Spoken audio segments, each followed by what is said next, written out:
Mayroong banal at makapangyarihang Diyos na manlilikha at may karapatan sa ating buhay.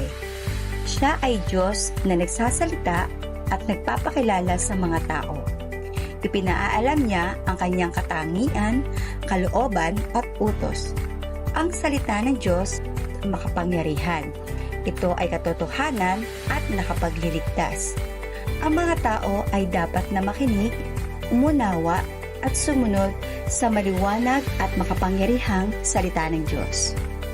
Ang mensahe inyong maririnig ay ibinahagi sa kapatiran ng Christ the Cornerstone Covenant Communities sa isang pagtitipon ng Lord's Day, Marso 2025. At ito'y pinamagatang All Things for God's Glory, Living in the Light of His Sovereign Wisdom. Ating pakinggan ang mensahe ng Diyos sa pamamagitan ng kanyang lingkod, Pastor Jonathan Cortez.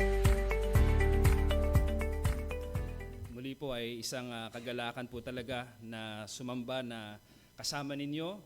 Paumanhin po kung medyo na late kami, pero kanina po pag dating namin ay nakaabot kami sa ilang awit at sabi ko, ang ganda ng mga inawit dahil tugma doon po sa aking mensahe na ibibigay po sa inyo sa umagang ito. Kaya salamat sa biyaya po ng Panginoon na niloob niya na ako po ay kasangkapanin bilang lingkod po ninyo sa umagang ito para ipangaral ang salita ng Panginoon. Nawa po ay pagpalain ng Diyos ang kanyang salita. Tayo po ay manalangin muna. Sa umaga pong ito, O Diyos, wala kaming ibang ninanasa at ninanais, kundi makita ang kaningningan, kadakilaan, kalakihan, lalo tigit po sa lahat, Panginoon, ang kaningningan ng kabanalan ng inyong pangalan. Dalhin mo po kami, O Diyos, sa tunay na pagkakamulat sa hiwaga ng inyong kalooban, sa ganda at laki ng inyong persona na ang inyong kalikasan, ang inyong katangian ay mismo ang inyong kalikasan at ito ay tunay na nakamamangha. Pukawin mo po kami, Panginoon, sa umaga pong ito ng pagsamba ng may pagpapakumbaba at kamanghaan dahil sa kung sino kayo. Dalhin mo po kami sa malalim na pagkaunawa, hindi lamang po pang ibabaw, kung hindi malalim upang ang aming mga puso ay tunay na lumapit sa inyo ng may pagpapakumbaba at kamanghaan. Tulungan at samahan niyo po ang inyong lingkod, maging ang inyong bayan na tatanggap ng inyong salita at maging matamis ang aming pagbubulay-bulay ng inyong pong salita sa umaga pong ito. Ito po ang aming dalangin sa pangalan po lamang ng aming Panginoong Jesucristo. Amen.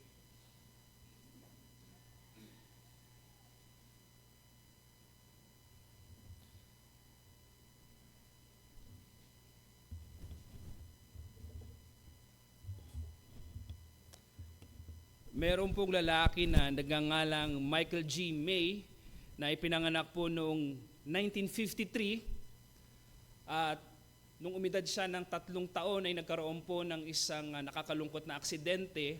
Meron pong nangyaring pagsabog at ang pagsabog na yon ay nagtapon ng kemikal at tinamaan ang kanyang mata.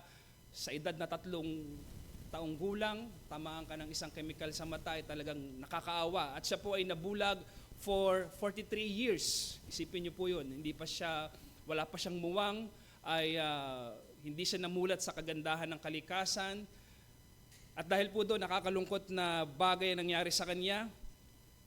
43 years, siya po ay naging isang bulag, pero noong 1999, siya po ay nagpasailalim sa isang stem cell and corneal transplant. At sa kalooban ng Panginoon, ang tao pong ito, si Michael G. May, ay muli nagain niya ang kanyang eyesight. Ngunit nung nagain niya yung kanyang eyesight, ay hirap siya sa pagtingin dahil wala siyang ideya kung ano ang kanyang nakikita. Alam niya ang ibon, pero hindi niya alam kung ano ang itsura ng ibon sa personal. Alam niya na may lalaki at babae, pero nang siya'y nagkaroon ng paningin, hindi niya madistinguish kung sino ang babae at sino ang lalaki. Alam niya na merong bundok, pero hindi niya alam kung anong itsura ng bundok. Alam niya na may puno, pero hindi niya alam ang itsura ng puno. Pero isang bagay ang napakaganda at very touching sa kanyang sa pangyayaring ito nang siya ay nagkaroon ng paningin. Nakita niya yung mukha ng kanyang asawa at kanyang anak siya ay namangha, siya ay punong-puno ng kagalakan dahil sa wakas, bagamat hindi niya naiintindihan at kung sino yung, actually hindi niya alam kung sino yung asawa niya, sino yung anak niya, pero nung naunawaan niya, ito ang mukha ng kanyang anak, ito ang mukha ng kanyang asawa, napuno siya ng napakalaking kagalakan at kamanghaan at sinabi niya, ito pala ang mukha ng aking asawa. Alam niyo po, nag-illustrate ito ng isang bagay na kapag ka namulat ka sa isang bagay na na hindi mo alam, matagal mong hindi nakita, talagang pupukawin ka ng malaking pagkamangha. Alam niyo po, ganyan ang nangyayari sa isang mga makasalanan, sa isang tao na minulat ng Diyos ang kanyang mata upang makita ang kaluwalhatian, kagandahan ng Diyos. At sino nga bang kaluluwa, sinong tao na matapos siyang imulat ng Diyos ang kanyang puso, ang kanyang mata, na makita ang kalakihan at kagandahan ng Diyos, sino bang hindi mamamanga sa Diyos? At ito po ang aking punto, walang mananampalataya na hindi namangha sa Diyos matapos siyang maipanganak na muli. Walang mananampalataya na magsasabing siya'y nababagot sa Diyos. Walang tao na matapos siyang iligtas ng Diyos, ang kanyang puso ay mawawala ng pagkamangha sa Diyos. Sa umaga pong ito, ang layunin ng aking mensahe ay panariwain sa atin bilang mga mananampalataya. The awe, the astonishment ng ating puso tungo sa Diyos, yung ating pagkamangha. Ang aking tanong po sa inyo, sa araw na ito, sumamba tayo at umawit at ang ganda ng mga inawit natin. How great thou art, kahanga-hanga, nang inawit ba natin ito, mayroon ba talagang pagkamanghang nanggagaling sa kaibuturan ng ating puso tungo sa Diyos? Sapagkat nang isinulat ni Pablo ang Romans chapter 11, verse 33 to 36, si Pablo ay puspos ng malaking pagkamangha sa Diyos. Gusto ko pong basahin sa inyo muli, pero verse 33 na lamang po ang aking babasahin. Nilayon ko na ipangaral sa inyo ang verse 33 to 36. Subalit nang ito ay aking inaaral, it deserves 4 or 5 messages. At ang aking magagawa lamang is scratch the surface of this marvelous text. Ang magagawa ko lamang ay makutkot yung ibabaw lamang ng talatang ito sapagkat napakaganda ng sulat na ito, itong pagkakasulat na ito ni Apostol Pablo. Hayaan niyo pong pakinggan ninyo na basahin ko sa inyo ang talatang 33. Makinig ang bayan ng Diyos, ito ang kanyang salita, walang pagkakamali at hindi maaring magkamali. Basahin natin ang verse 33. O ang kalaliman ng mga kayamanan ng karunungan at ng kaalaman ng Diyos, hindi masuri ang mga hatol niya at hindi masiyasat ang kanyang mga daan. Meron tayong tinatawag na doxology sa ating pagsamba. Sa amin pong worship, meron kami tinatawag, katulad po ninyo, kanina nagbasa kayo ng isang bahagi, isang chapter sa Confession of Faith. Ginagawa po namin yan, pero ngayon ang binabasa po namin ay Nicene Creed na nakatutok sa tatlong persona ng Diyos. At tinatawag namin itong doxology dahil after po noon, ang aming focus ng prayer is prayer of exaltation. Meron tayong tinatawag na doxology. Ang ibig sabihin po ng salitang doxology, hango po yan sa dalawang salita sa Griego na doxa, ibig sabihin po nito ay kaluwalhatian, glory. At ang logia, ibig sabihin po niyan is word or to speak o salita o magsalita o sabihin o ipahayag. So ibig sabihin po ang salitang doxology, literally, ang ibig sabihin po nito ay magsalita ng papuri o kaluwalhatian. Yan po ang literal na kahulugan. Kaya kapag ginagamit natin ang doxology sa ating pagsamba, ibig sabihin nito, tayo po ay nagpapahayag ng verbal na papuri, karangalan at kaluwalhatian sa Diyos. Na katulad ng ginawa natin kanina, unconsciously, hindi alam ng marami na every time we worship, we are in the kumbaga parang nandun tayo sa diwa na nagkakaroon tayo ng doxology, nagbibigay tayo ng verbal at pagpapahayag ng papuri, karangalan at kaluwalhatian sa Diyos. Alam niyo po ba na ang Romans chapter 11 verse 33 to 36, yan ay doxology. doxology to God's wisdom and knowledge. Pagbibigay papuri, pagluwalhati sa karunungan ng Diyos. Ang Romans chapter 11 verse 33 to 36, ito po ay naglalaman ng isang mataas na pagpapahayag ng papuri at pagsamba sa Diyos. Kaya alam niyo po, hindi dapat itong basahin ng casual.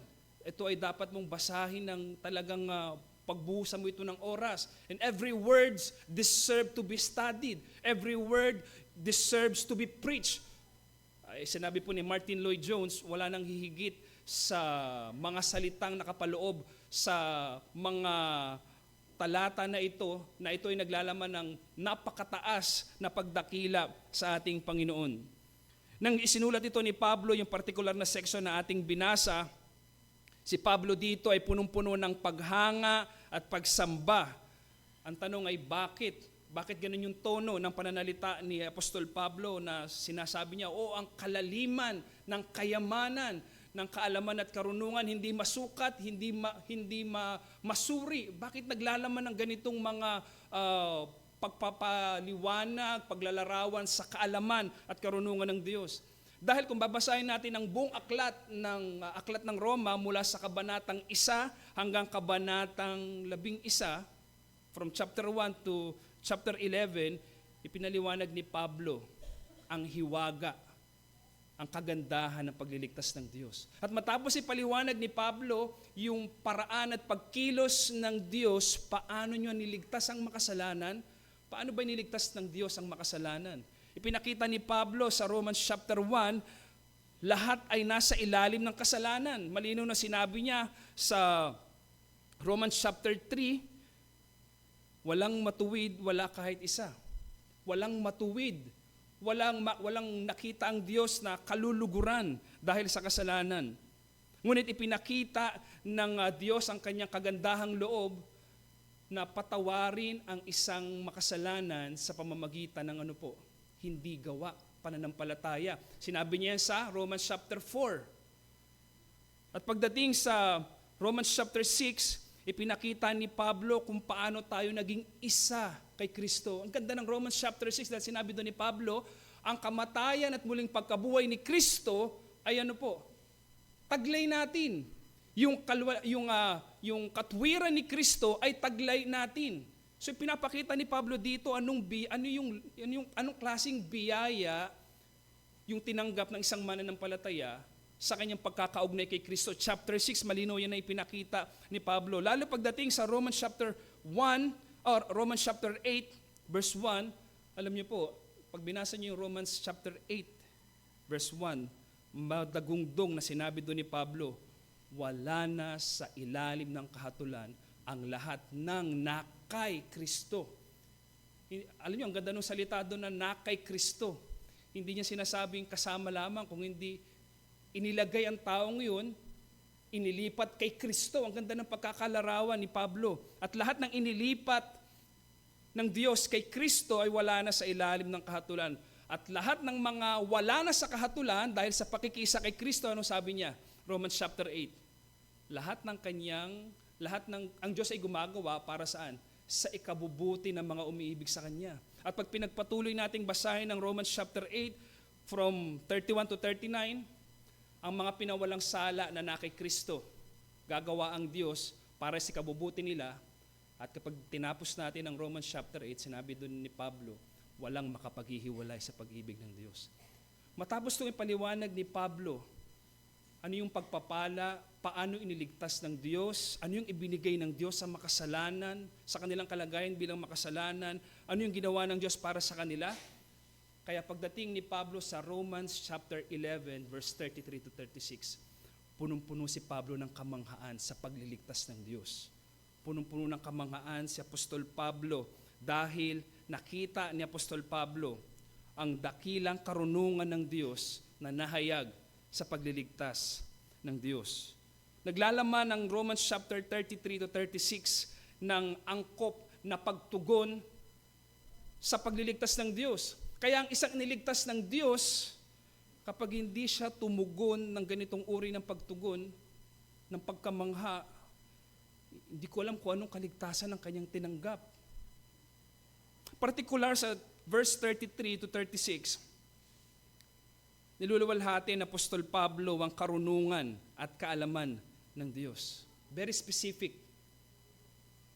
Ang tanong, bakit sa lahat ng katangian ng Diyos na taglay niya, bakit lamang partikular dito sa talatang ating binasa, ang partikular lamang na niluwalhati at kinilala ni Apostol Pablo ay ang karunungan ng Diyos. Actually, yung karunungan at yung kaalaman, hindi talaga siya halos napakaliit ng kanyang pagkakaiba. Kaya kapag sinabi ko pong karunungan, yun ay tumutukoy sa karunungan at kaalaman ng Diyos. Ngayon, bakit ito lamang sa dami ng katangian ng Diyos na napakahiwaga at napakayaman at napakalaki at napakataas, bakit ito lamang ang katangian na partikular na ninuwalhati ni Apostol Pablo? Bakit ito lamang? Bakit hindi pag-ibig? Sinabi naman sa Romans chapter 8, walang makakapaghiwalay sa pag-ibig ng Diyos. Bakit hindi yung righteousness? Dahil sinabi sa Romans chapter 1, verse 16 to 17, ang sinabi po doon ay yung righteousness na mention doon sa particular na talatang yun ay righteousness na mula sa Diyos na ibibigay sa mga mananampalataya. Bakit hindi yung mga particular na yun ang katangian ng pinakita ni Apostol Pablo o niluwalhati? Alam niyo po, simple lamang ang sagot. Dahil nakita ni Pablo sa plano at gawang pagliligtas ng Diyos, nakita niya doon yung plano at yung gawang pagliligtas ng Diyos, nakita niya doon yung karunungan ng Diyos. Kaya naman nga si Pablo, dahil yung pagliligtas ng Diyos ay naghahayag ng kanyang karunungan. Yung plano at ang gawang pagliligtas ng Diyos ay naghahayag ng kalaliman ng kaalaman ng Diyos, hindi masuri at hindi masiyasat. Yan ang karunungan ng Diyos at ito ang niluluwalhati ni Apostol Pablo.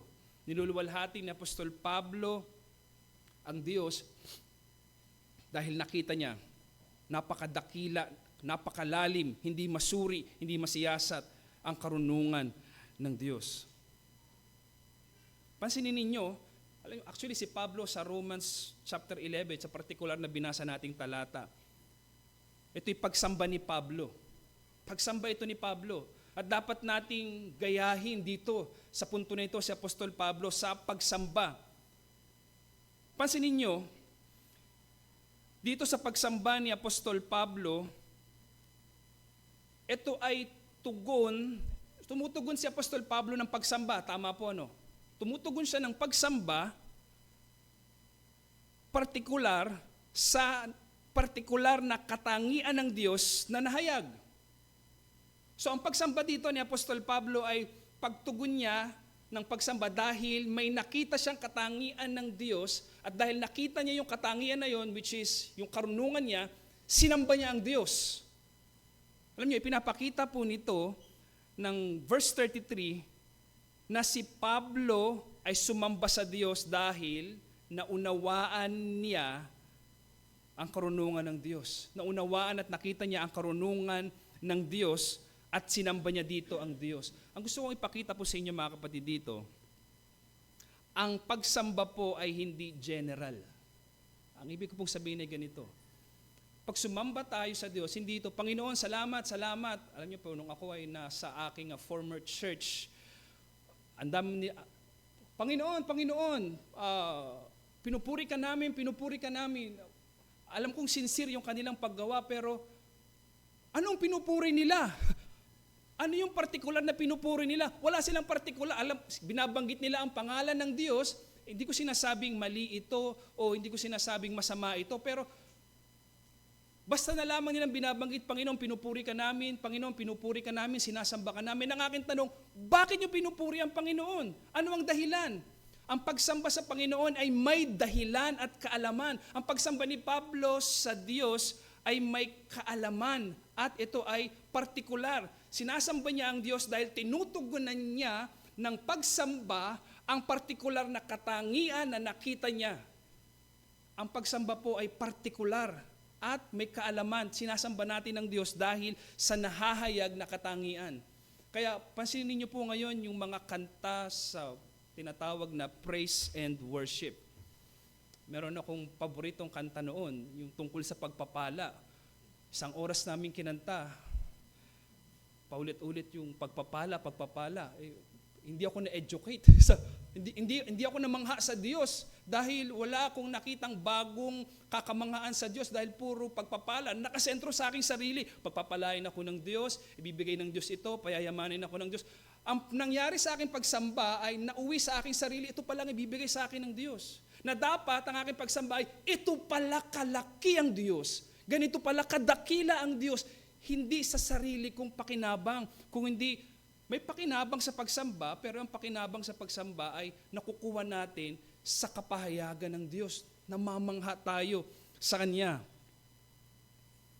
Kaya dito makikita natin, maraming tao, ang basta na lamang sinisigaw nila ang pangalan ng Diyos, mga relihiyosong damdamin, mga relihiyosong pagkilos, pero dapat tayong sumamba ng partikular. Alam dapat natin bakit sinasamba natin ang Diyos. Sinasamba natin ngayon ang Diyos dahil siya'y marunong. Sinasamba natin ang Diyos dahil naunawaan natin ang kanyang pag-ibig. Hindi lamang basta natin sasabihin, Panginoon, sinasamba ka namin. Kung hindi dapat sabihin natin na nanggagaling sa lalim ng ating puso na, Panginoon, sinasamba ka namin dahil nauunawaan namin ang iyong biyaya. Panginoon, sinasamba ka namin dahil nakikita namin ang iyong karunungan. Panginoon, sinasamba ka namin dahil ang kalikasan ay nagpapahayag ng iyong walang hanggang kapangyarihan. Yun ang pagsamba, may dahilan. Hindi po paulit-ulit na lamang na liriko na pagpapala. Tapos meron kami kinakanta noon na yung chorus ay na. Sabi ko, nung ako po ay medyo nasa reforming na, hindi ako na-edify sa kanta, na. Paano nito niluluwalhati ang Diyos? Paano ko nito ine-educate? Ang ganda ng kinanta natin kanina. At yung binasa natin, yung tungkol sa decree, hindi ba kayo ay na-educate? Yung binasa natin kanina, God's decree, hindi ba nakakamangha ang Diyos sa kanyang pagtatalaga? Kaya sasambahin natin siya dahil sa kanyang karunungan sa pagtatakda ng lahat ng bagay. Ganon ang pagsamba, hindi yung lyrics ay na. Anong mauunawaan mo doon kahit yung bata ay pag umuwi yun, o anong natutunan mo sa simbahan? Na. Dapat pag uwi ng bata, pag uwi natin, namangha dapat tayo sa Diyos dahil sa ating napakinggang mensahe. Tulad ni Pablo, tinugunan niya ng malalim na pagsamba ang Diyos dahil nahayag, napakarunong ng Diyos. Yun ang pagsamba. Marunong ang Diyos, dakila ang kanyang karunungan, hindi masuri ang kanyang karunungan. Simple lamang po ang aking mensahe sa inyo sa umagang ito. Ang tunay na pagsamba ay nakaugat sa kapahayagan ng Diyos ng kanyang katangian na makikita sa kanyang gawa ng kaligtasan. Ulitin ko po. Ang tunay na pagsamba ay nakaugat sa kapahayagan ng Diyos ng kanyang katangian na nakikita sa kanyang gawa ng kaligtasan. Sa gawa ng kaligtasan ng Diyos, ang daming katangian na inihahayag. Kanyang pag-ibig, kanyang biyaya, kanyang kahabagan. At ang bawat pagpapahayag ng katangian ng Diyos na nahayag sa kanyang pagliligtas, sinasamba natin dapat ito ng partikular. Panginoon, hindi natin basta sasabihin, Panginoon, salamat sa iyong pag-ibig. Dapat pag sinamba natin ang Diyos sa kanyang pag-ibig, naunawaan natin yung pag-ibig na yun. Though I am a wretched sinner, worthless, deserve nothing from Him, and yet, He loved me unconditionally. Yun dapat ang laman ng ating pagsamba. Ang ating pagsamba ay dapat may tunay na pagkamangha na nanggagaling, nakaugat sa ating pagkamangha. Ito yung tamang pagsamba. Dalawang bagay po ang aking gustong ipakita sa inyo. Na iugnay ko ito sa gawain ng pagsamba. Una, para ang ating pagsamba ay magkaroon ng tunay na kamanghaan, Ang unang punto, ang kamanghaan ang katangian ng Diyos. Kamanghaan ang katangian ng Diyos. At ikalawa, ang may pagkaunawa ang pupukawin ng pagkamangha. Ang may pagkaunawa ang pupukawin ng pagkamangha. Tingnan natin sa ating unang punto. Kamanghaan ang katangian ng Diyos. Yan dapat, meron tayo nito dapat sa ating pagsamba. Pansinin po ninyo, sinimulan ni Pablo ang verse 33 sa ganitong pananalita. Ang sabi ni Pablo sa verse 33 ay ito, o ang kalaliman ng mga kayamanan ng karunungan at ang kaalaman ng Diyos. Kapag binasa natin yon, parang okay, nagpapahayag si Pablo ng pagsamba, pero alam po ninyo, maraming hindi nakaka-notice nito dahil doon sa seemingly insignificant single letter, yung O. Paano? Alam niyo po itong single O na to deserve a one message. Alam niyo po ba yung salitang O, ginagamit ito upang ipahayag yung malalim na damdamin. O.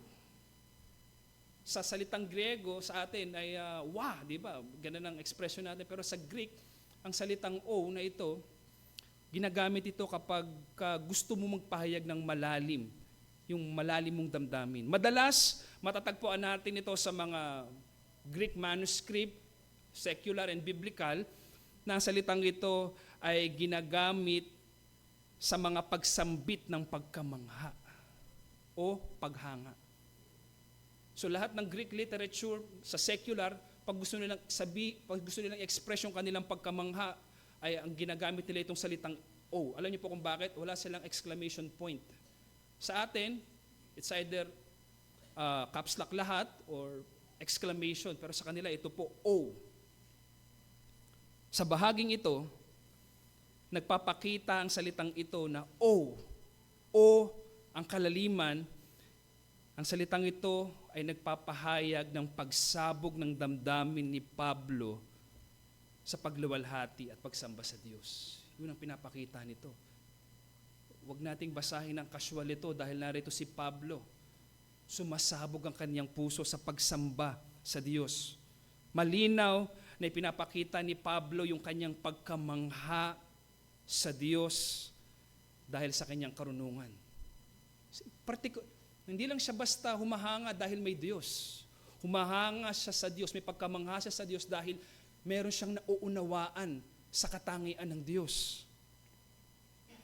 Kaya yung pinakita ritong karunungan na nahayag sa pagliligtas ng Diyos, yung karunungan na sinasabi dito ni Pablo, kung paano pinalano ng Diyos ang pagliligtas, kung paano niya in-execute yung kanyang plan of salvation, itong karunungan na ito, dapat itong kamanghaan. Dapat itong kamanghaan, yung kanyang plano ng pagliligtas. Alam niyo po, sa panahon natin, nawawala ang makadiyos na pagkamangha. Nawawala ang makadiyos na pagkamangha. Nawawala itong paghanga sa Diyos. Alam niyo po kung bakit? Sa panahon natin, nagkakaroon ng disappearance of awe, astonishment towards God. Ang dahilan po diyan dahil tayo ngayon ay nasa AI generation, artificial intelligence. Alam niyo po kung bakit? Sa panahon natin ngayon, dahil nandiyan si AI, nandiyan si ChatGPT, knowledge is so easy to access. May kausap akong isang tao at meron kami pinag-uusapang partikular na salita. At akala ko hindi siya nakikinig. Sabi, bro, paano nga ba yung itong salita na ito? Maya-maya, binigay niya na sa akin yung definition, may history pa. Sabi ko, anong binasa mo? Si ChatGPT. So, ang bilis, napaka, yung alam niyo kung paano natin kuhanin yung kaalaman ngayon. Pero, after niyang basahin yun sa akin, wala na. Hindi niya na uli alam yun. 1 hour later, wala na yun. Kumbaga, binasa lang niya, napaka-artificial talaga ng knowledge ngayon. Alam niyo po, sa panahon natin ngayon, kapag meron tayong mga tanong, even religious concern, napakabilis magtanong kay AI. Tanong mo lamang kay ChatGPT, ganito, ganyan, at ipapakita na niya, ito pala, ano ba yung election, ano ba yung decree? Sasabihin ni ChatGPT, decrees, ganito. Ano ba yung salvation? Sabihin ni ChatGPT, ganito. Alam niyo po, pansinin ninyo ngayon kung bakit nawawala sa maraming Kristiyano ang pagkamangha sa Diyos. Alam niyo po kung bakit? Walang personal engagement sa salita ng Diyos. Nakaasa kanino? Kay ChatGPT. Nakaasa kanino? Kay AI. Hindi ko po sinasabing masama si ChatGPT o yung AI, meron itong proper use. Ako po ay makakayang aminin, few months pa lang ako natutong gumamit ng ChatGPT at hanggang ngayon namamangha ako kay ChatGPT. Magaling siya magtagalog. So, kailangan ko po kasi yun dahil sa nature ng aking congregation na hinahawakan. Hindi ko po sinasabing mali ito, pero pag nasanay tayo sa ganitong artificial intelligence, artificial knowledge, walang personal engagement sa salita ng Diyos, hindi ka talaga pupukawin ng hindi ka pupukawin ng pagkamangha sa Diyos. Wala, hindi kayo bibigyan ka lang ng knowledge ni AI. Pero kapag binasa mo ang Biblia, kasama mo ang banal na Espiritu dahil ang Espiritu ng Diyos ang magbubukas at magpapaliwanag ng kanyang salita. Yun ang pupukaw ng kamanghaan. Merong isang preacher, kapag siya ay nag-preach, ramdam mo wala siyang pagkamangha sa Diyos. Nagpipreach siya ng ganito, God loves you. God is sovereign. Magaganda ang kanyang sinasabi, pero pansin mo, sinasabi lamang niya ito. At ang nakakalungkot sa mga ngaral na ito, kung bakit ganun lamang. Ang ganda ng kanyang mga salita, ang ganda ng construction ng sentence. Totoo, biblical, pero pansin mo, yung sinasabi niya, hindi niya kinamamanghaan. Alam niyo po kung bakit? Dahil ang kanyang sermon is taken from ChatGPT. Subukan niyo po ito, pero wag niyo pong gagawin ha. Pakiusap lang, wag niyo pong gagawin. Magbigay ka ng text at give me an explanation or a simple devotion sa parang dapat di ko in-illustrate pala ito, baka gayahin ninyo. Wag na, cut ko na yon. See, even a preacher madidiscern ng congregation, bakit tama sinasabi ng pastor namin, tama sinasabi ng tagapangaral namin, pero parang hindi niya kinamamanghaan ang kanyang sinasabi. Yan ang problema ng artificial intelligence ngayon. Mga kapatid, ang aking hamon, ang personal na pakikipag-ugnayan sa salita ng Diyos, ito ang daan. Ito ang nagbibigay daan upang makita. Pakinggan niyo po ito. Yung personal engagement mo sa salita ng Diyos, hindi sa artificial intelligence, hindi kay AI, hindi kay ChatGPT. Yung personal engagement mo sa salita ng Diyos, yung pakikipag-ugnayan mo sa salita ng Diyos, ito ang magbibigay daan upang una, makita, marinig, at maunawaan mo ang Diyos.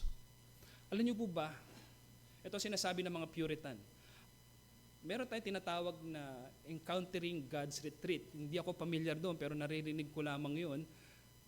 At pumupunta sila sa bundok, gumagawa sila ng malaking bonfire, at kung ano-anong activities ang ginagawa niya. Isang church ang aking pinuntahan noon at meron silang, ginaya nila ito. Hindi ito yung Encountering God Retreat, pero ginaya nila yung style. Hindi ko na-encounter ang Diyos. Ang tunay na encounter sa Diyos, alam niyo po ba kung ano? Pumasok ka sa iyong silid, buksan mo ang Biblia, yun ang tiyak na encounter mo sa Diyos. Dahil ang iyong pagbabasa ng Biblia, makikita, maririnig, at maunawaan mo ang Diyos.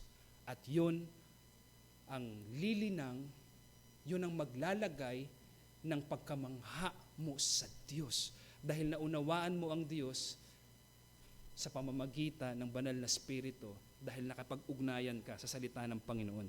Kaya sa pamamagitan nito, kinakatagpo tayo ng Diyos sa Kanyang salita. And at this very moment of time, I pray na gamitin sana ng Diyos itong mensahe na ito para katagpuin tayo ng Diyos.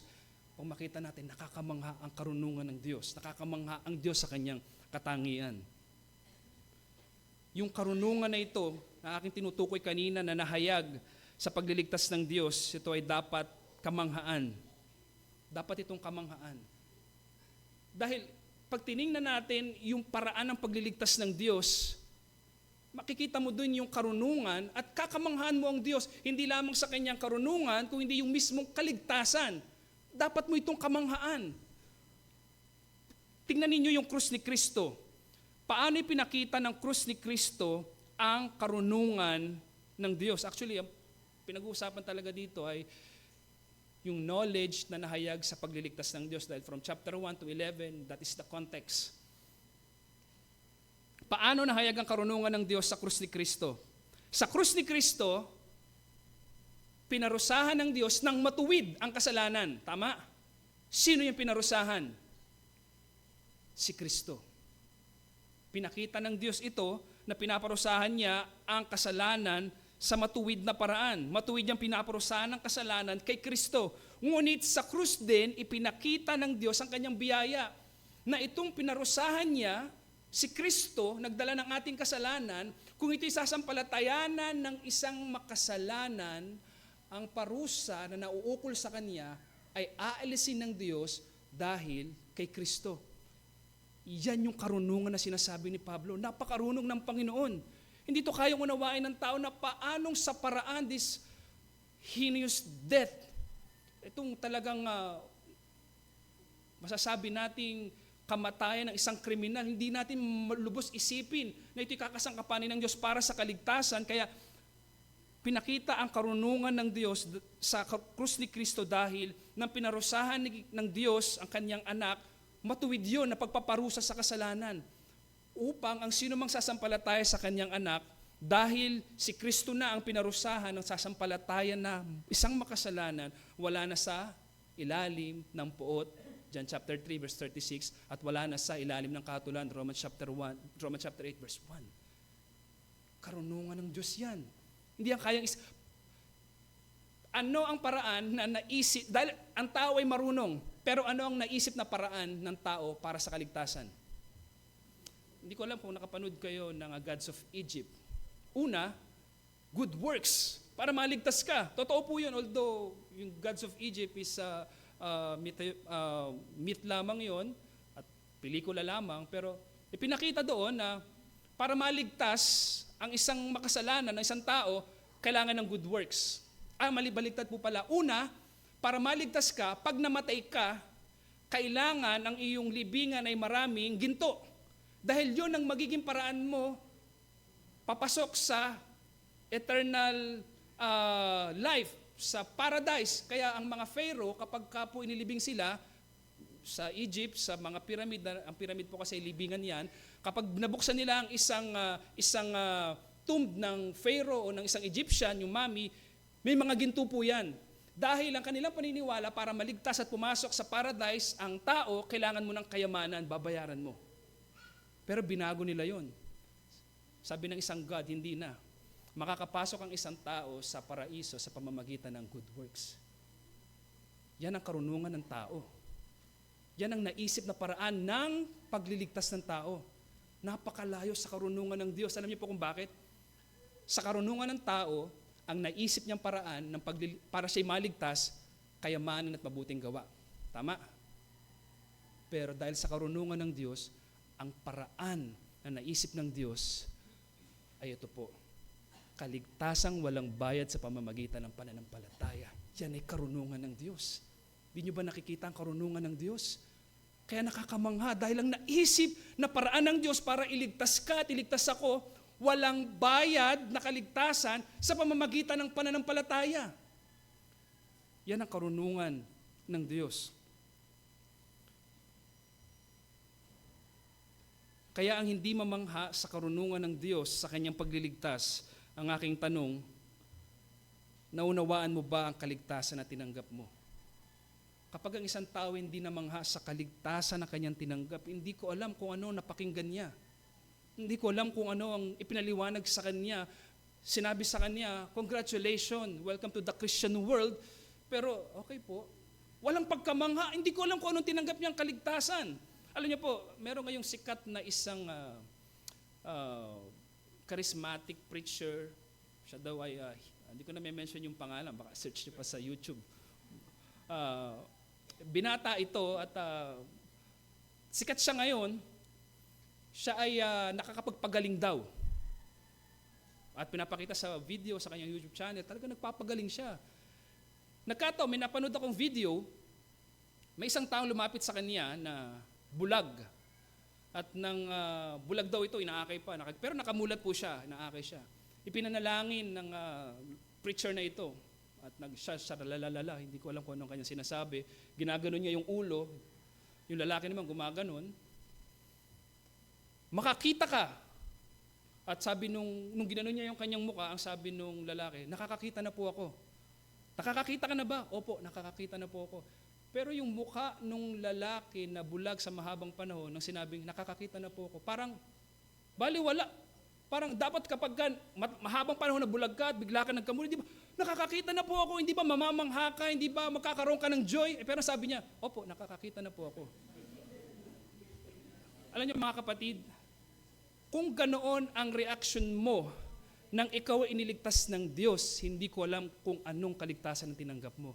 Dahil kung ikaw ay tunay na nakaunawa ng kaligtasan, hindi mo sasabihin, salamat po, ligtas na ako. Hindi ganon. Salamat po, ligtas na ako, naunawaan ko ang kalagayan ko, naunawaan ko ang pagliligtas ng Diyos. Nakakamangha po ito. Ito pala ang kaligtasan. Ngayon ko lang ito naunawaan. Hindi niya mako-contain yung joy, yung reverence, yung pagkamangha dahil namulat na siya sa katotohanan. Kung ganun yung reaction mo, tulad ng lalaking pinagaling na mahabang panahon siyang bulag, pero ganun lamang ang kanyang reaction, palagay ko hindi talaga tunay na bulag yun. Baka yun ni kanyang kasabwat. Pero ang akin pong gustong sabihin sa inyo, ang tunay na ligtas, kakamanghaan niya, hindi lamang yung karunungan mismo na nahayag sa kaligtasan, kundi yung kaligtasan na tinanggap niya mismo. Ang puspos na pagkamangha ni Pablo sa karunungan ng Panginoon niya dapat ay ating tularan. Alam niyo po, meron kami ngayong 2 bagong miyembro. Yung isa pa po ay nasa process, pero meron na kaming isang naging member na. At nang siya in-interview ko, yung 2 taong yun ang aking in-interview. Yung una, yung lalaki ng aking in-interview, manghang-mangha siya sa kaligtasan.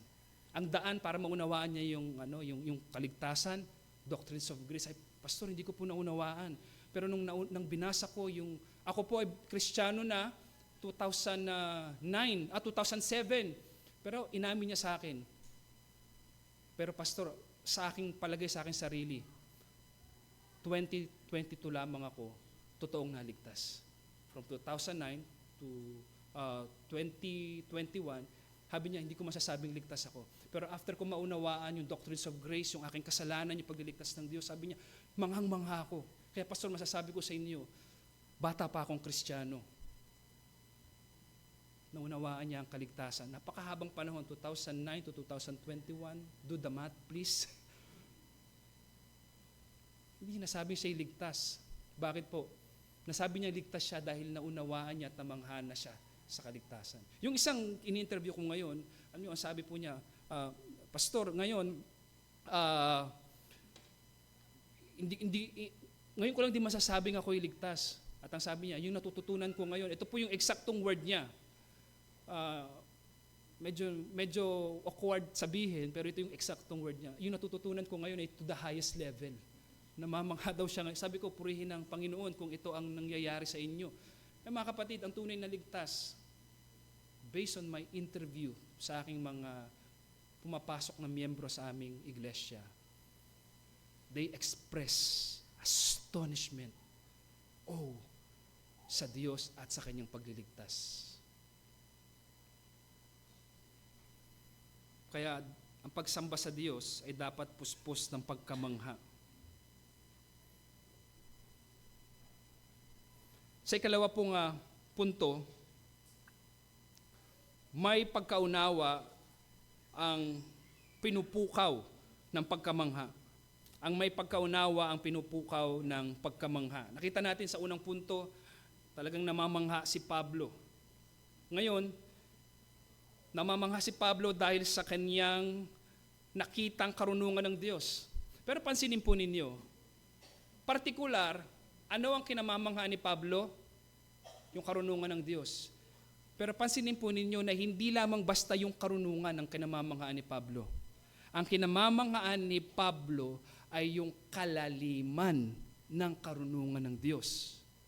Tingnan niyo po sa verse 33. O ang kalaliman, at sinabi niya doon, ng kaalaman. Kinamamanghaan ni Pablo ang kaalaman ng Diyos, subalit, ang lubos na kinamamanghaan niya, hindi lamang basta kaalaman per se, kung hindi yung kalaliman, yung pagiging hindi masukat nito. Kaya yung bagay na kinamamanghaan dito ni Pablo ay yung kalaliman. Batay sa ginamit na salita ni Pablo, sabi doon, kalaliman ng mga kayamanan. Kalaliman ng mga kayamanan, yung mga salitang yan ay paglalarawan sa uri ng kaalaman ng Diyos. Malalim, mayaman. Kung titingnan natin. Dito si Pablo, pansinin ninyo ng kanyang inilarawan ng karunungan ng Diyos. Kalaliman ng mga kayamanan. Si Pablo dito ay hindi nagbibigay ng mababaw na kaisipan tungkol sa Diyos. Nang sinabi niyang napakalalim, hindi masuri ang kaalaman ng Diyos, binibigyan niya ba kayo ng expression na ang Diyos ay mababaw? Dinadala ba niya tayo na, ganun lang pala ang Diyos? Okay. Hindi. Na sinabi ito ni Pablo sa kanyang mga sinulatan, dinadala ni Pablo ang isipan ng mga orihinal na nagbabasa nito na kamanghaan ng kataasan at kalaliman ng Diyos. Dinadala niya ang mga mambabasa niya sa kamanghaan, sa karunungan ng Diyos. Inaakay tayo ni Pablo. Hindi lamang yung mga orihinal na sinulatan niya, kundi inaakay tayo ni Pablo upang kamanghaan ang kadakilaan at kalaliman ng karunungan ng Diyos. Kaya kapag binasa mo ito at binasa, okay, at hindi ka nito inakay, basahin mong uli. Hanggat hindi mo natatagpuan na dinadala ka sa mataas na pagtingin sa Diyos dahil sa kanyang hindi masukat at hindi masuring karunungan, huwag mong tigilang basahin ang talatang ito. O kahit anong talata sa Biblia. Kapag binasa mo ang Biblia at hindi ka nito dinala sa kamanghaan, pagsamba sa Diyos, huwag mong tigilan ang talatang yun. Huwag mong tigilan. Basahin mo pa ulit-ulit, humingi ka ng tulong sa Espiritu ng Diyos na ipaunawa sa iyo yung partikular na talata na yun upang ikaw, dahil kapag hindi mo naunawaan ang partikular na talata, lalo tigit ang talata natin pinag-aaralan ngayon, kapag hindi mo ito naunawaan, hindi ka pupukawin ng kamanghaan sa Diyos. Kaya sino ang pinupukaw ng kamanghaan? Yung may kaunawaan. Yung pinipilit unawain ang salita ng Diyos sa tulong ng kaniyang Espiritu. Kaya ngayon, maraming tao, mababaw ang pananaw tungkol sa Diyos. Napakarami po. Alam niyo, meron kaming inatinan ng, hindi ko na rin po sasabihin ng pangalan ng church, baka search nyo sa Facebook. Meron akong inatinan na isang church, ako po yung speaker, at may nag-testimony, at ang kanyang testimony ay ganito. Marami siyang sinabi, magaganda naman at nakaka-encourage, pero the way he talks about God, for me is trivial. Sabi po niya, alam niyo, natutuwa ako sa Diyos dahil dito. Nakakatuwa ang Diyos dahil dito. Ang Diyos pala ay ganito, ang Diyos ay ganito. Natutuwa ako sa Kanya, lalo natutuwa ako sa Diyos dahil sa Kanyang katangian na ganito. Natutuwa siya sa Diyos at very, very trivial. Natutuwa ako sa Diyos dahil ganito. Hindi yan isang tao na gumawa ng kabutihan sa iyo. Kaya ako natutuwa sa taong yun, napakabait. Hindi tao ang tinutukoy mo, Diyos. Kaya it's very casual, very trivial. Sa panahon natin, maraming mababaw ang pananaw tungkol sa Diyos. Dahil ang hinahanap lamang nila ay kung ano yung praktikal. Marami ngayon gustong maging praktikal na hindi naman nakabatay sa malalim na doktrina at mapukaw lamang ang damdamin nila. Okay na ito. Meron akong before very close pastor sa akin. At sabi niya, John, mag-aral ka para mag-aral at magbasa ka ng Biblia para matuto kang mangaral. At inamin ko sa kanya, sabi ko, alam niyo po, Pas, nagpipreach na po kasi ako noon, kulang po ang 1 week sa akin sa pagpiprepare ng sermon. Well, actually hanggang ngayon po, kulang ang 1 week sa akin sa pagpiprepare ng sermon. Sabi niya sa akin, pag nasanay ka, sabi niya sa akin, in-encourage niya ako, pag nasanay ka, makukuha mo din yan, araw lamang. Kasi ako ngayon, nakakagawa ko ng preaching, oras lamang. medyo ako ay tumilapon sa aking pagkakatayo. Oras lamang, kaya mong gumawa. At masasabi ko po ngayon, based nung ako'y nakapasok sa Reformation, nung ako'y naging Reform, at binalikan ko ang kanyang pangangaral, very shallow. Ang kanyang preaching, nakakalungkot. Meron na siyang isang preaching na inadmire ko. Bata pa po ako noon, that was 2010. Inadmire ko yung kanyang isang preaching at ang sabi ko, Pas, ang ganda ng sermon mo. Kasi yung usual na sermon na nakikinig ko, ang bida, laging si Kristo. Pero ngayon, na-edify kami kasi nakikita namin yung aming worth. May napansin po ba kayong mali doon sa sinabi ko? Maling-mali. At hindi ako kinorek ng pastor na yun. Sabi ko, ang ganda ng preaching nyo. Kasi naririnig kong before ng mga preaching, si Kristo lagi ang bida, pero kayo, nakikita namin yung sarili namin, yung word. See, kapag ganun ang preaching, kanino na uuwi ang pananaw, ang pagkamangha, ang atensyon? Hindi sa Diyos. Si Pablo, hindi ganoon ang ginagawa niya dito. Ang ginagawa ni Pablo, kinukuha niya ang inyong atensyon, tingnan niyo ang Diyos, napakataas niya. Ang kanyang karunungan, kung sino ang Diyos. Sinasalungat ni Pablo yung ganitong uri ng mababaw na pananaw tungkol sa Diyos. Dapat tingnan ang Diyos ayon sa kanyang tunay na kalikasan. Maluwalhati. Kaya nung panahon na yon, hindi ko nakita ang kagandahan ni Kristo. Umupo ako sa kanyang pangangaral, hindi ko nakita ang aking pong asawa ang magpapatotoo. I never speak highly of Christ. Compare how I preach today, how I teach today, Christ is the center. Nung ako po'y nagde-devotion, nung panahon na yon, those people na nakapakinig sa akin, magpapatotoo, hindi nila naririnig sa aking pagtuturo yung aking kamanghaan o yung kaluwalhatian ni Kristo. I never speak highly of Christ. Bakit po? Dahil yun ang natutunan ko before. Dapat yung masaya. Kaya, alam niyo po, minsan, pinipigil ko yung sarili ko dahil ma-joke yung pastor na yon, nakukuha ko sa pulpit. Minsan, meron akong mga joke na pag nakita ko natuwa ang tao, ay nabless sila dahil sa joke ko. Hindi po dinadaan doon.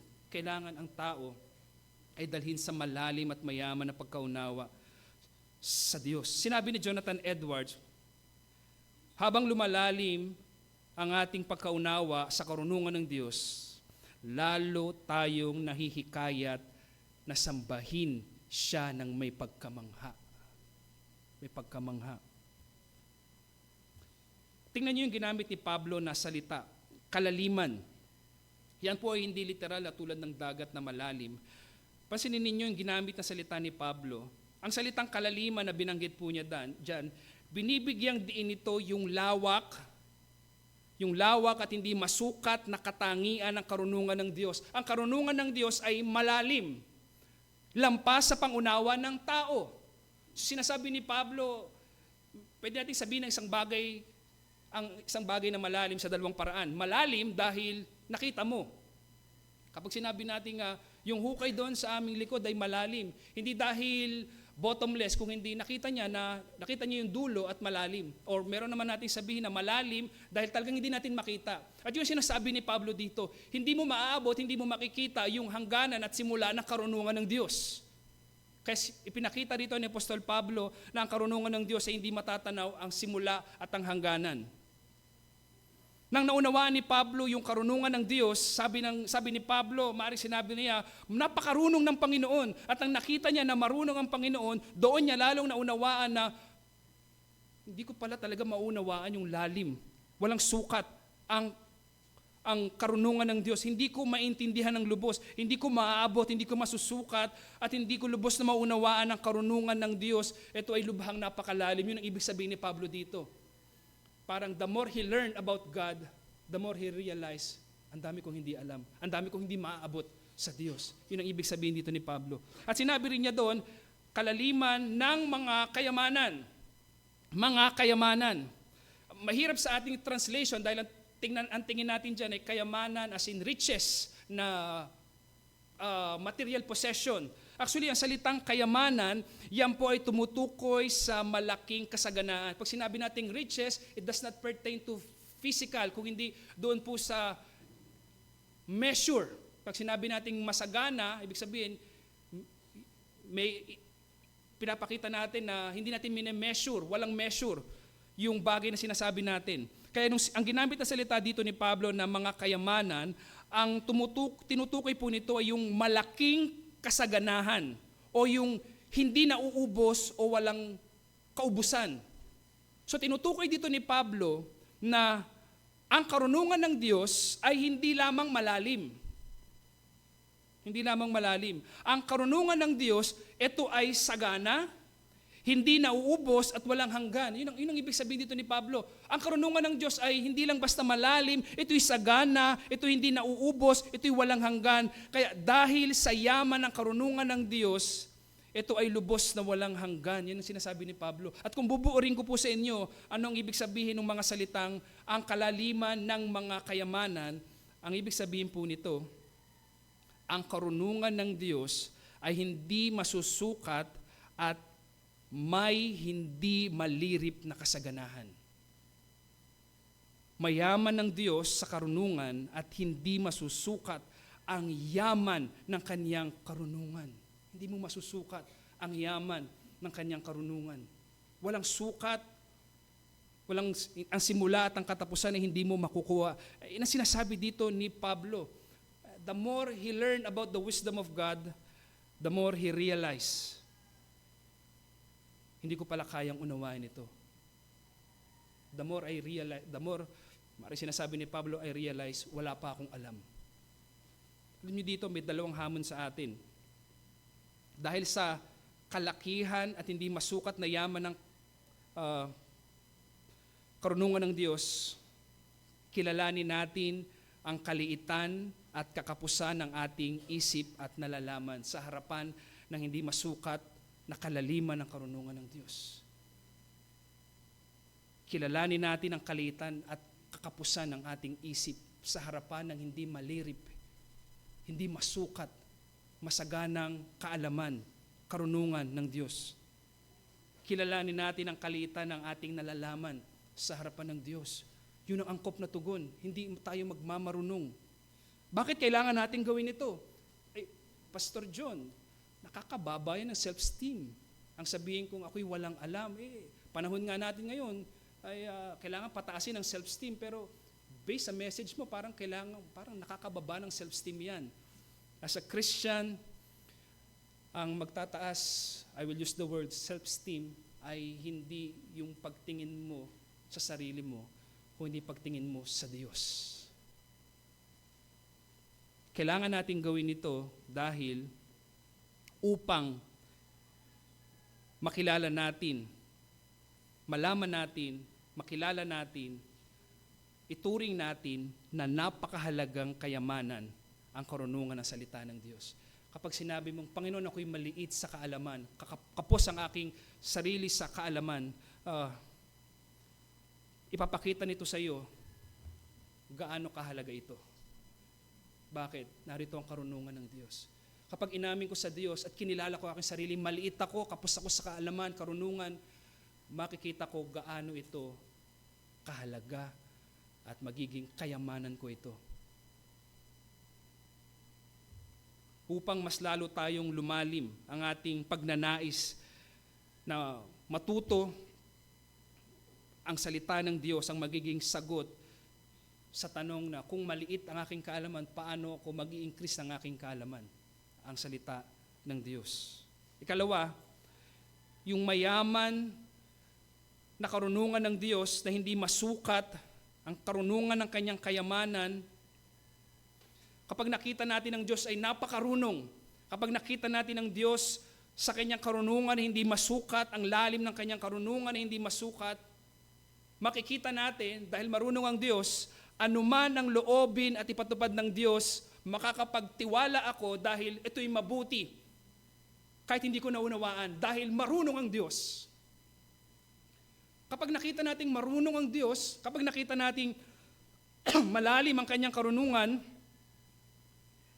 at tiwala tayo sa karunungan ng Diyos, anuman ang ipatupad ng Diyos, pahintulutan niyang mangyari, kahit hindi natin nakikita o naunawaan,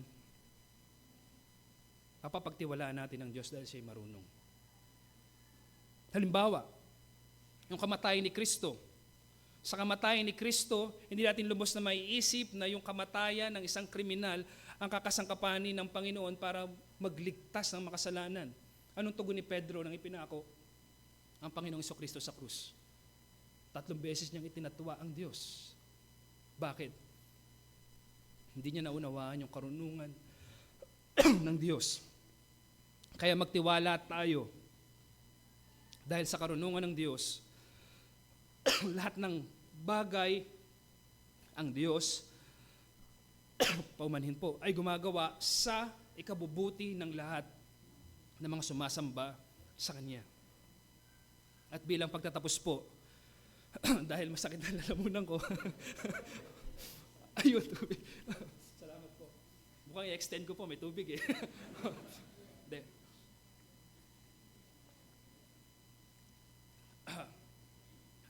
Hindi ko po pwede kasing sabihin ito ng malumanay na paraan. Nakakamangha ang karunungan ng Diyos para sabihin lamang sa malamyang kaparaanan ay hindi po. I will use the top of my lungs, my voice at the top of my lungs, I will use it to preach how glorious is God. Kaya ngayon magkukonklusyon na ako kasi wala na po akong boses.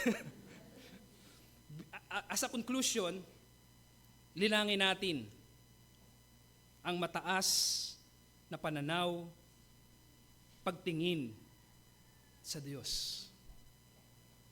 Linangin natin ang mataas na pananaw at pagtingin sa Diyos upang maiwasan natin ang masyadong pamilyar na paglapit sa Kanya. Ang pagsamba po ay hindi ordinaryong gawain. Ang pagsamba po ay Sabado pa lamang, inihahanda mo ng iyong sarili. Dahil ang kakaharapin mong Diyos ay napakadakila. Sa lahat ng bagay, ang karunungan ng Diyos ang hindi natin masusukat at sapat yung dahilan na sa oras at araw na ito na pagsamba natin, may dala kang kamanghaan sa Diyos. Gaano kalalim na ang nasukat ng tao na kalaliman?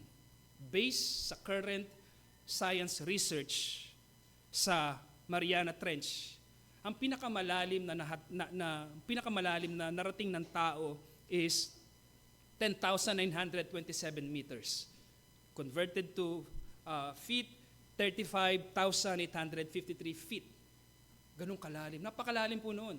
Alam niyo po ba na ang taas ng Mount Everest is 8,800 something. Ibig sabihin, sa Mariana Trench, kapag inilubog mo ang Mount Everest, may almost 200 meters pa. To make comparison, inilubog na sa dagat, ganito kalalim ang dagat, inilubog na yung Mount Everest sa dagat, patungan mo pa ng 6 na Eiffel Tower. Ganong kalalim. Pero sinasabi ng mga scientists, hindi pa namin na-scratch ang surface ng lalim. May mas malalim pa doon. Ang pinakamalayong narating ng tao sa kalawakan is 4,171 kilometers. Pinakamalayo na yon, yun yung naabot ng Apollo 13 noong 1970. Ganong kalayo ang naabot ng tao. 4,171 kilometers. Kapag ka po ginamit nyo ang aeroplano, lumampas sila sa buwan. Based sa history, yung Apollo 13 ay umikot sa buwan dahil may diferensya noon. So, halimbawa, ito yung buwan, ito yung Earth, umikot silang ganun. At yun ang pinakamalayong narating ng tao, ng tao po. Ang Hubble Space Craft ay iba po yun, hindi yung walang sakay na tao yun. Malayo narating no, pero walang sakay na tao. Pero yung mismong tao, Apollo 13 noong 1970s, 4,171. Kung eroplano ang sasakyan natin, ito po ay 18 days non-stop flying. 18 days. Nakasakay kayo sa eroplano. Kung gusto nyo naman, walang eroplano, meron lang ako sasakyan, kotse, para marating natin from Earth at maikot yung buwan, Ang kailangan natin ay 100 kilometers per hour at aabutin po tayo ng 160 days non-stop driving. Sobra po ng isang taon. And yet, napakalapit pa rin natin. Ito lang yung earth, ito yung buwan. Hindi pa tayo nakakarating ng malayo. Ang gusto ko makita nyo doon, kung namamangha tayo sa kalaliman ng dagat, namamangha tayo sa kalawakan ng outer space, mas lalong nakamamangha yung kalawakan ng karunungan ng lumikha nito. Hindi ba sapat yun para sa oras at araw na ito? Sambahin natin ang Diyos, purihin natin ang Diyos ng may kamanghaan. Dahil hindi lamang ang kalawakan na magpapatotoo nito, kung hindi ang iyong kaligtasan. Dahil sa karunungan na hindi masukat na taglay ng Diyos, tiyak ang ating kaligtasan. Tayo po ay manalangin. Maraming salamat o aming Ama sa oras pong ito, sa nahayag na katotohanan ng inyong salita. O aming Ama, sa oras pong ito, ang aming pong dalangin, lahat ng aming mga napakinggan sa oras na ito, bigyan niyo ito ng bunga sa pamamagitan ng inyong Espiritu. Tulungan niyo po kami na maunawaan ito. Tulungan niyo kami na tumugon ng naaangkop sa hamon na ng salita na aming pong napakinggan. O aming Ama, napakadakila kung ang inyong katangian, ang karunungan ninyo hindi masukat, lalo't higit ang inyong pagka-Diyos, ang inyong lubos na kalikasan. Kaya sa oras pong ito, O Diyos, pukawin po ninyo ang aming mga puso ng tunay at malalim na pagkamangha dahil sa kung sino kayo. Pinupuri namin at pinagkakatiwala namin ang bunga ng salitang na ipangaral sa oras pong ito. Ito po ang aming mga panalangin sa pangalan ni Kristo Jesus.